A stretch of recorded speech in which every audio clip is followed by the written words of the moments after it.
Bonjour tout le monde, mon prénom est Fabien, pour ceux qui ne me connaissent pas. Donc voilà, j'enseigne beaucoup sur le cœur et le cœur est tellement important que je souhaite vraiment m'attarder sur le cœur, car tout au long de notre vie, nous allons parler du cœur. Tout au long de notre vie, Dieu est axé sur notre cœur. Comme je le dis souvent, Dieu est plus axé sur notre cœur que sur les dons, sur l'onction ou même sur le ministère qu'il nous a confié.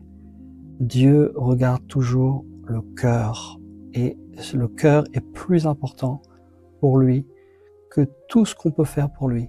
Si les motivations de notre cœur ne sont pas bonnes, malheureusement, Dieu ne regardera pas notre cœur, ou alors il nous fera passer par des moments où tout simplement Dieu va encore travailler notre cœur pour pouvoir mettre son cœur dans notre cœur. Donc le thème de ce passage, cet enseignement que j'ai vraiment cherché dans la parole, ça concerne le psaume 30, est vraiment un verset, un passage, un psaume qui est tellement fort, et je crois que c'est l'un des psaumes le plus fort, dans le sens où David, vous voyez qu'il livre son cœur et il a passé par tout un tas de saisons à travers ce psaume. Donc le titre de ce message, quand Dieu cache sa face, le cri et la restauration du cœur. Les prisons de la vie deviennent des lieux où Dieu forme notre humilité. L'humilité est importante, de savoir que sans Dieu, nous ne pouvons rien faire. Parfois, le cœur est tellement orgueilleux qu'on ne le voit même pas, et même des personnes qui sont autour de nous peuvent nous dire « Eh bien lui, il est orgueilleux » ou « il a telle chose et telle chose ». Et parfois, c'est vrai que les gens le voient, mais parfois aussi, les personnes eux-mêmes qui ont ce cœur orgueilleux ne le voient pas, et Dieu permet certaines situations. Je dis bien, il permet certaines situations pour toujours, comme je le dis, travailler notre cœur. Le but, c'est vraiment que l'on ressemble à Jésus, son Fils, et ça prend du temps. Ça se fait pas du jour au lendemain, ça se fait pas en un jour et une nuit, car nos cœurs sont vraiment un trésor. Notre cœur peut être un trésor, là où est ton trésor, là sera ton cœur, mais notre cœur peut aussi nous égarer loin de Dieu. C'est pour ça qu'il est tellement important d'avoir des garde-fous autour de nous, des garde-fous qui peut être tout simplement la parole de Dieu, qui est là pour nous montrer. Vous savez, dans Jacques, il est dit que la parole de Dieu est comme un miroir. Lorsque l'on regarde la parole, elle est un miroir pour notre cœur. Donc, quelle grâce nous avons d'avoir ce miroir pour nous, afin que nous puissions regarder nos cœurs et nous humilier tout simplement devant Dieu et lui dire « Seigneur, vraiment, j'ai besoin de toi parce que là, tu me montres. » Je crois que si nous sommes dans un temps d'humiliation dans notre cœur, si notre cœur est vraiment transparent avec Dieu, Dieu fera des choses merveilleuses avec nous. Comme je le dis souvent, nous sommes des personnes imparfaites, mais ce que Dieu ne cherche pas, c'est la perfection, mais il veut la sincérité du cœur. Et le cœur est très important. Donc on voit plusieurs passages et plusieurs saisons que David a passées. Il faut savoir que le psaume 30, que donc j'ai lu cette semaine, qui m'a vraiment parlé, est un des plus personnels de David. Je répète, le psaume 30 est l'un des plus personnels de David. Souvent, dans les psaumes, on voit les sentiments et on voit le cœur. C'est pour ça que les psaumes sont vraiment merveilleux, parce que ils parlent à notre cœur. Et souvent, quand moi je connais des personnes qui n'ont pas le moral, ou qui ont des problèmes personnels, ou qui sont dans des soucis intérieurs, je leur recommande souvent de lire les psaumes et aussi les proverbes, qui sont extraordinaires. Les proverbes sont pleins de sagesse. Là, je parle du psaume 30, donc on voit le témoignage d'un homme qui revient de loin. David a traversé une période de prospérité, puis il a passé une crise intérieure profonde avant de retrouver la joie de la présence de Dieu. Ce psaume est un cantique pour la dédicace de la maison. Vous savez qu'il y avait le temple qui était en construction, donc c'était une dédicace de la maison qui a été faite. Mais derrière ces mots, on sent souvent le témoignage d'un homme qui revient de loin. C'est un psaume qui parle de nos saisons de cœur. Voilà pourquoi je voulais vous en parler. Parce qu'il parle de 4 saisons. Quand tout va bien, quand Dieu semble se taire, c'est là où ça m'a vraiment interpellé. Où vous voyez plus loin, je vais vous développer. Quand le cri aussi jaillit du cœur et quand la joie de Dieu revient. Donc on voit ces 4 saisons dans ce psaume où quand tout va bien, quand Dieu semble se taire, quand le cri jaillit du cœur et quand la joie revient. David résume tout simplement son parcours ou ce psaume en disant « Tu as changé mon deuil en allégresse ». Mais avant la joie, il y a eu un moment où Dieu a caché sa face à David et David a été pris de terreur. Souvent, on peut prier, on peut louer, on peut adorer Dieu, on peut lui poser des questions et des fois, il y a comme des silences que Dieu fait, que Dieu laisse, simplement pour éprouver notre cœur. Et parfois même, Dieu répond pas tout de suite parce qu'il connaît déjà la réponse d'avance et il teste. Dieu teste toujours notre cœur avant que Dieu puisse nous confier quelque chose, quelle que soit la chose, quel que soit le service, quel que soit ce que Dieu veut partager avec vous dans votre cœur.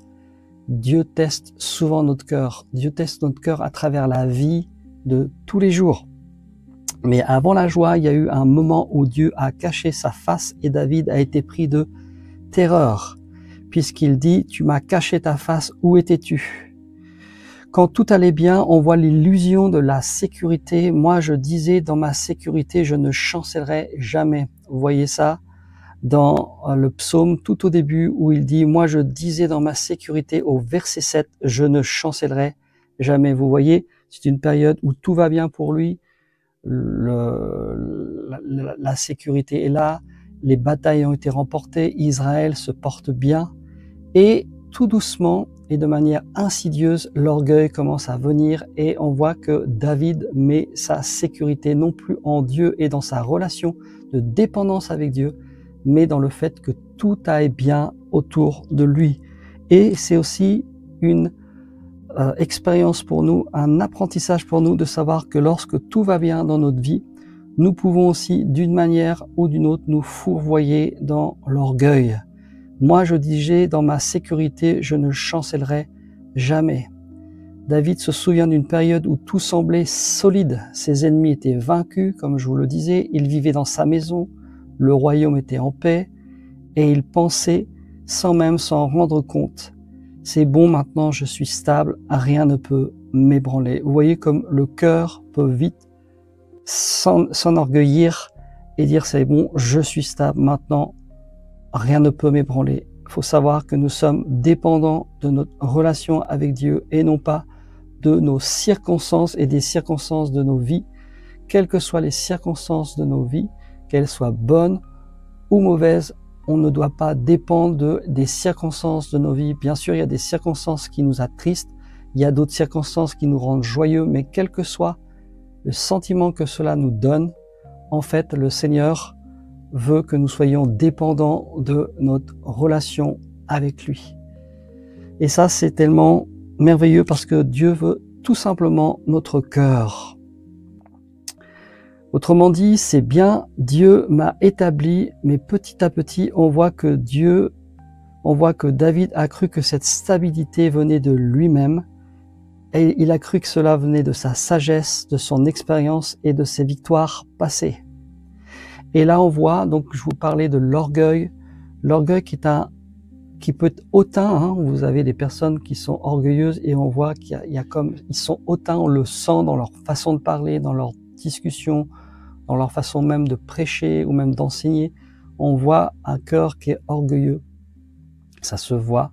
Mais il y a aussi des cœurs qui peuvent être pas hautains, mais orgueilleux sous une autre forme. Et je crois qu'il y a plusieurs formes d'orgueil. Et ici, on voit que le cœur de David s'est endormi, le cœur s'endort, il a continué à prier, mais la dépendance vivante s'est complètement relâchée. La sécurité devient une habitude, voyez, et la faveur devient un dû. Et oui, quand tout va bien, quand vous avez l'habitude d'être béni, qu'il y a une sécurité, qu'il y a une stabilité, que tout va bien, eh bien c'est même comme si c'était un dû et que c'est normal que vous viviez comme ça, alors qu'en fait, non, tout est grâce, et lorsque tout va bien, Dieu nous donne la grâce, et tout dépend de notre relation, tout est grâce, grâce de Dieu, et rien n'est un dû.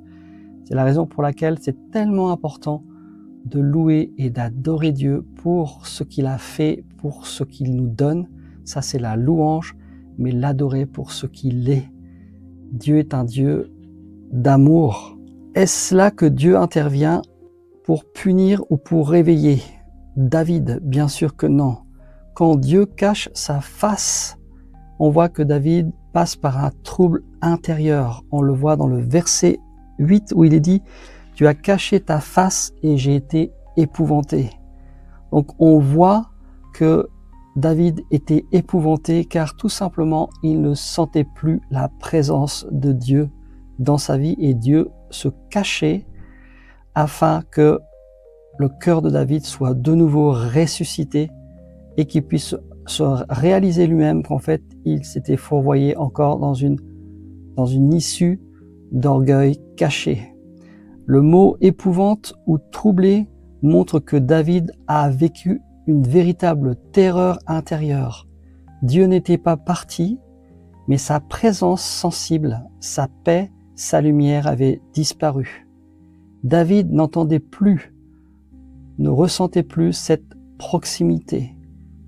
Ce silence de Dieu, c'est une expérience que beaucoup d'enfants de Dieu connaissent. Le ciel semble fermé, la prière sèche, la joie est éteinte et cela crée une forme d'angoisse spirituelle. Mais il faut savoir que Dieu permet parfois que nous ne sentons pas spécialement sa présence, tout simplement parce que, comme je venais de vous le dire, on n'est pas lié non plus par nos sentiments et parce qu'on le ressent, parce qu'on ressent. Des fois, des personnes disent « Ah, mais aujourd'hui, je ne ressens pas sa présence ou moins sa présence. » Et c'est là que Dieu nous demande de faire intervenir notre foi. Parce que la foi dit que Dieu est là et qu'il est avec nous, même lorsqu'il est silencieux, même lorsqu'il n'y a pas de réponse. Dieu toujours est présent et il teste notre cœur, non pour nous détruire, pour nous construire, pour nous encourager et pour nous fortifier. C'est une sorte de pédagogie d'amour que Dieu nous donne. Dieu cache sa face pour que nous cherchions à nouveau la sienne. Il retire la lumière pour rallumer notre soif. On voit que le roi David a découvert alors qu'il ne se tenait pas par sa force, ni par ses victoires, mais par la présence de Dieu seul. Je répète, David découvre alors qu'il ne tenait pas par sa force ni par ses victoires, mais par la présence de Dieu seul. Nous pouvons tenir dans la vie toutes les circonstances de nos vies par la présence de Dieu. Vous voyez, l'apôtre Paul, j'en parle aussi beaucoup car j'aime cet apôtre, il disait « Tous m'ont abandonné » lorsqu'il s'est retrouvé dans la prison, dans une prison romaine. Vous savez, les prisons, c'était pas les prisons actuelles, c'était vraiment terrible. Il a dit « Tous m'ont abandonné, mais la présence de Dieu m'a fortifié. » Vous voyez la présence de Dieu, combien est importante pour nos vies. Sans sa présence, notre cœur est sec. Sans sa présence, nous ne pouvons pas continuer parce que nous avons besoin de cette essence de l'amour de Dieu à travers notre relation. Ça peut être tout simplement une présence, une paix intérieure. Et ça, c'est extraordinaire. Une petite coupure, je le dis rarement, mais n'oubliez pas de commenter si ce contenu vous intéresse, de commenter, de liker et d'activer la petite cloche. C'est important de commenter. Pourquoi? Parce que je parle souvent des relations et les relations les uns avec les autres. Et c'est intéressant d'avoir ensemble justement des interactions et de pouvoir discuter. Je vous répondrai tout le temps. À bientôt. Shalom. Sans toi, tout s'écroule. Sans Dieu, tout s'écroule. Sans sa présence, tout s'écroule. On le voit hein, donc dans ce que je venais de vous dire, tout simplement. Dieu cache sa face par un trouble intérieur. Dieu cache sa face et cela crée, un trouble intérieur chez David. Dans la troisième partie de ce passage, de cet enseignement, on voit aussi le cri du cœur, la prière dans la nuit. Dans le verset 9, « Éternel, j'ai crié à toi, j'ai supplié le Seigneur ». Le silence de Dieu pousse David à retrouver la prière vocale, la prière vraie, celle du cœur qui est brisé. Toujours le cœur brisé. On voit que dans le verset 9, David n'argumente plus à partir de sa position, à partir de tout ce qu'il peut avoir comme sécurité autour de lui, ou à partir de ses mérites et de toutes les victoires qu'il a eues autour de lui. Mais il supplie Dieu avec humilité, puisqu'il dit dans le verset 10, « Que gagnes-tu à me faire descendre dans la fosse ?» Vous voyez, « Que gagnes-tu à me faire descendre dans la fosse ?» C'est dire à quel point le cœur de David était vraiment très très bas. Et il lui dit, « La poussière te louera-t-il ? La poussière te louera-t-elle ? Est-ce que la poussière te loue ?» C'est la prière de quelqu'un qui veut vivre pour louer Dieu, pas simplement pour être soulagé, mais David redécouvre sa vocation, être un adorateur. Nous sommes tous appelés à être des adorateurs, puisque Dieu cherche des adorateurs. Dieu cherche des adorateurs en esprit et en vérité. L'adoration, nous cherchons tous l'adoration, d'une manière ou d'une autre. Si nous n'adorons pas Dieu, nous adorerons d'autres choses dans nos vies. Ça peut être un époux, une épouse, ça peut être des idoles cachées, mais en fait, Dieu veut toute notre adoration, tout simplement parce que nous avons été créés pour adorer. C'est pour ça d'ailleurs que les personnes qui ne connaissent pas Christ, ils adorent bien. Vous les voyez dans les matchs de foot par exemple, c'est merveilleux de voir comment ils sont là avec le foot, ils sont dans la joie, vous voyez l'adoration, et ils adorent merveilleusement bien dans les matchs de foot. Mais ils ont remplacé cette adoration par l'adoration qui revient seule à Dieu. Et ils adorent bien. Vous voyez comme, là c'est un exemple concret que je vous donne, mais il y a tellement d'exemples autour de nous où nous pouvons mettre notre adoration dans tellement de choses et ça prend tout simplement la place de Dieu qui est celui qui doit être adoré. Il faut savoir que lorsqu'on adore Dieu, c'est tellement extraordinaire parce que nous sommes créés pour ça.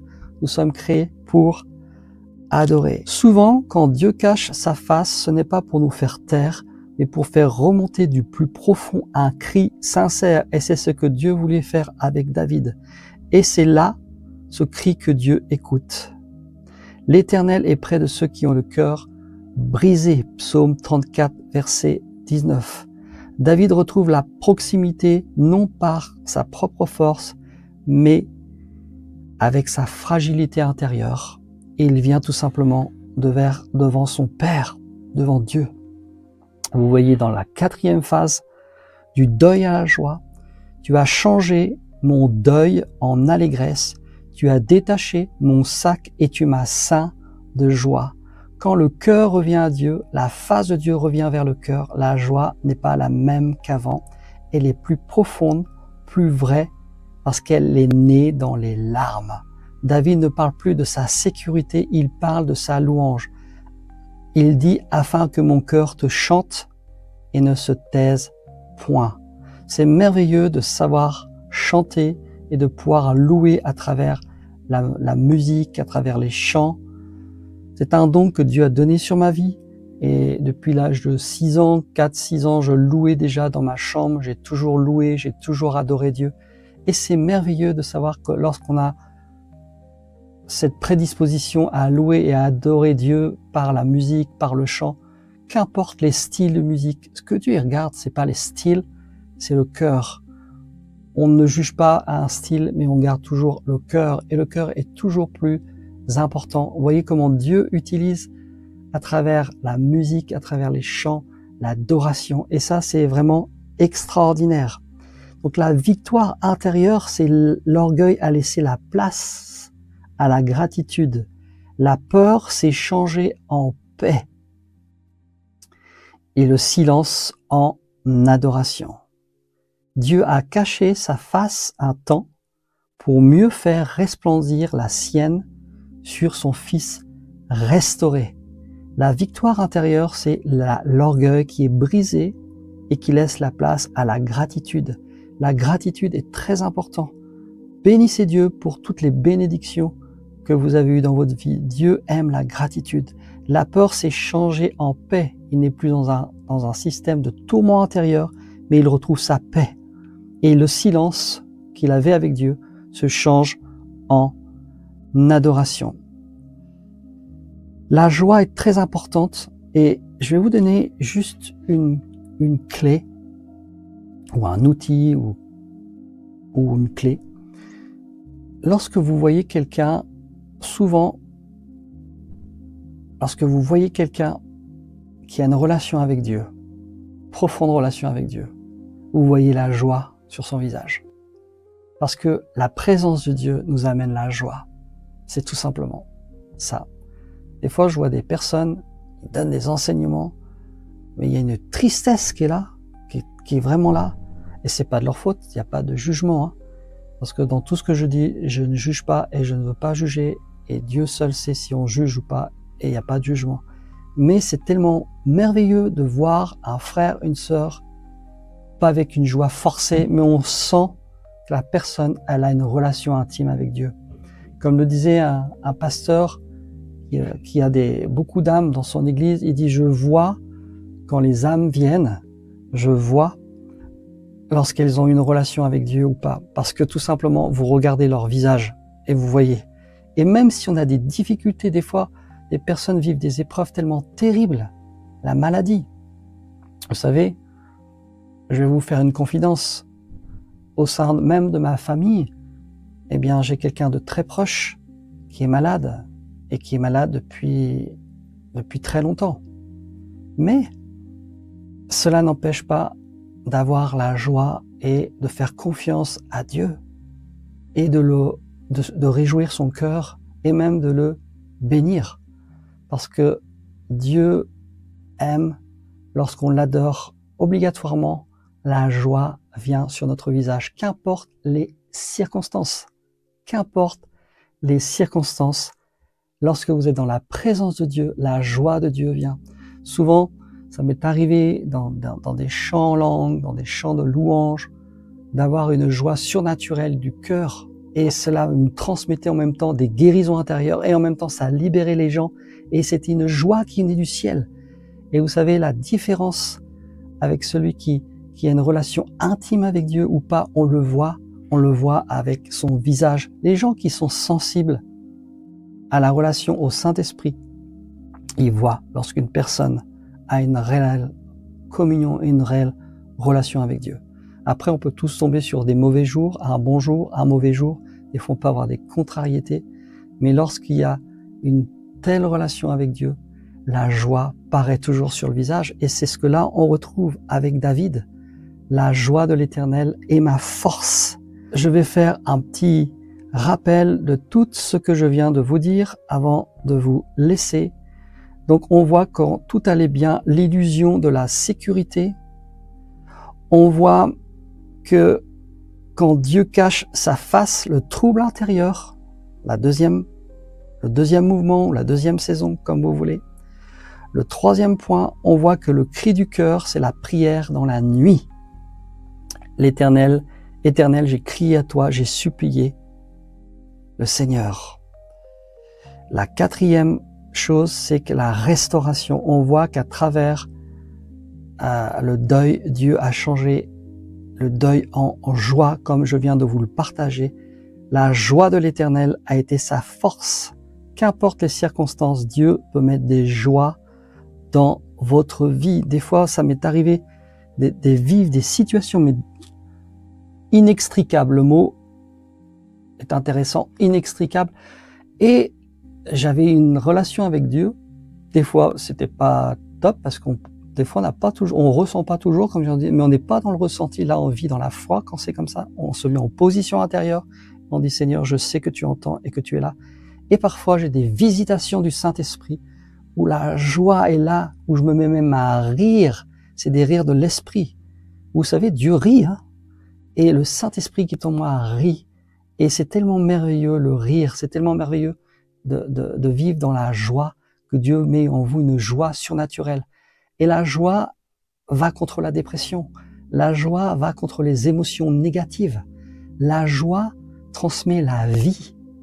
Vous voyez, toutes les personnes qui sont dans une tristesse, qui sont dans des dépressions ou qui ont des maladies psychiatriques, j'en ai connu des fois, j'en ai connu une particulièrement, elle avait vécu une joie extraordinaire. Son âme était malade, son psyché était malade, mais son esprit était vivant et elle vivait des joies célestes.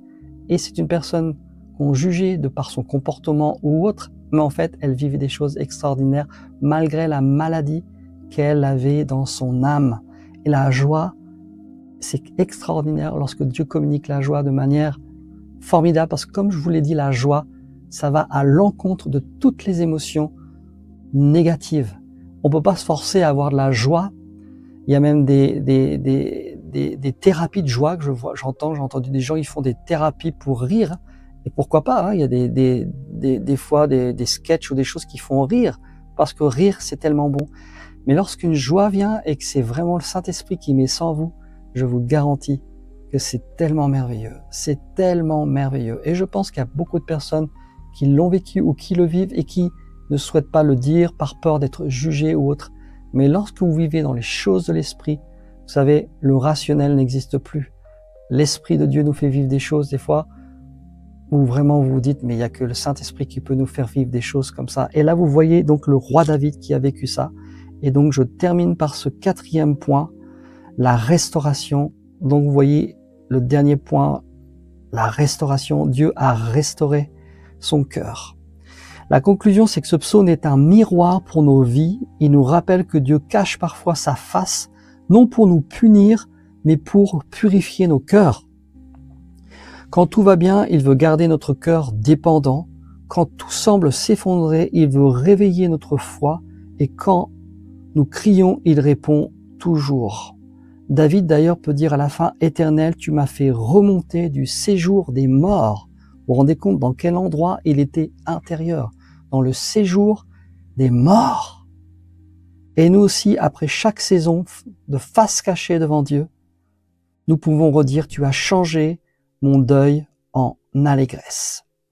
Je voulais vous partager pour terminer un témoignage qui m'a interpellé, le témoignage pour le 5e point, le témoignage de Nelson Mandela avant la prison. Nelson Mandela était un homme fort, déterminé, mais parfois orgueilleux. Il croyait que la force était la seule voie. Pendant la prison, 27 ans, c'est pas rien, d'humiliation et de dépouillement, il apprend l'écoute, le pardon, la douceur.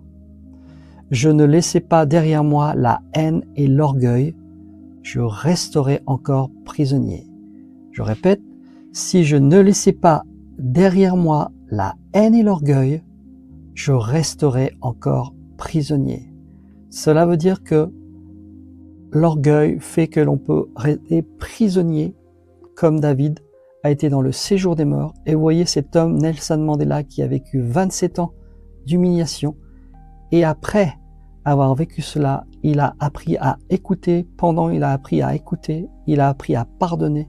Il a appris la douceur. Et il a dit, si je ne laissais pas derrière moi la haine de ce qu'on m'a fait, bien entendu, et nos propres orgueils, l'ego, je resterai encore prisonnier. Comme quoi, la prison extérieure peut très bien changer la vie d'une prison intérieure du cœur. Et si vous laissez votre prison intérieure vous libérer, vous serez dans une joie et vous ne vivrez plus dans cet état de fait. La leçon qu'on peut en tirer sur cet enseignement, c'est que les prisons de la vie, deviennent les lieux où Dieu forme notre humilité. Je répète, les prisons de la vie deviennent les lieux où Dieu forme notre humilité. Et nous avons tous besoin d'humilité. Et tous les jours, nous devons demander l'humilité. En tout cas, c'est ma prière, parce que c'est tellement facile d'aller au-delà comme David l'a vécu. Et je vais terminer par prier avec vous. Seigneur, je te remercie pour mes frères et sœurs qui ont écouté ces enseignements. Et moi-même, je me sonde et je te remercie de bénir mes frères, mes sœurs et de savoir que dans les circonstances de la vie, dans les saisons de nos vies, tu es toujours présent et tu veux notre relation avec toi. Tu es jaloux de l'esprit que tu as fait habiter en nous et tu veux notre esprit tout entier à toi. Je te remercie, Père, je te remercie Jésus, je te remercie précieux Saint-Esprit de venir bénir mes frères et sœurs en cet instant. S'ils passent des saisons difficiles, qu'ils se rappellent que notre seul et unique but, c'est d'avoir une relation d'amour avec toi et que la joie vienne visiter leur maison, que la joie vienne visiter leur cœur. Au nom de Jésus, Amen. Que Dieu vous bénisse. Shalom, shalom. À la prochaine fois, Fabien.